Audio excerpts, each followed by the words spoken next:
BRS లో car చక్రాలు వేగంగా తిరుగుతున్నాయా?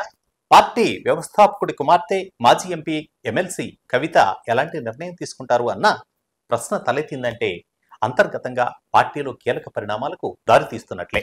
సోమవారం అర్ధరాత్రి హైదరాబాదులోని ఓ హోటల్లో కవిత కేసీఆర్ కు అత్యంత సన్నిహితులతో కలిసి 3 గంటల పాటు రహస్య సమావేశం జరిపారు. ఇది కేవలం భవిష్యత్తు రాజకీయాలపై చర్చ లేక తన నిర్ణయం ప్రకటించడానికి ముందు చేపట్టాల్సిన కార్యాచరణకు ప్లాన్నా?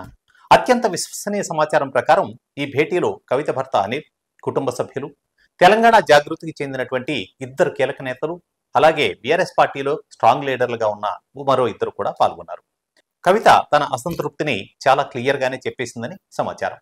తీన్మార్ మల్లన్న చేసినటువంటి కామెంట్లకు పార్టీ నుంచి ఏ ఒక్కరూ స్పందించలేదు. ఇది ఆమె మనసును తీవ్రంగా కలిసివేసిందని అంటున్నారు. ఈ విషయంలో కేసీఆర్ మౌనంగా ఉన్నారు.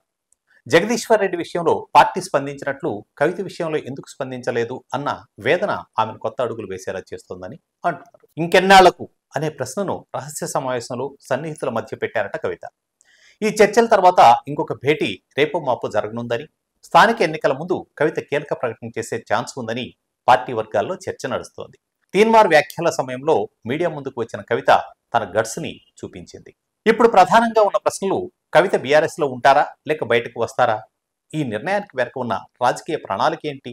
కేసీఆర్ మౌనం కొత్త ఆలోచనలకు అనుమతిస్తున్నారనుకోవాలా లేక వ్యతిరేకతకు చిహ్నమా?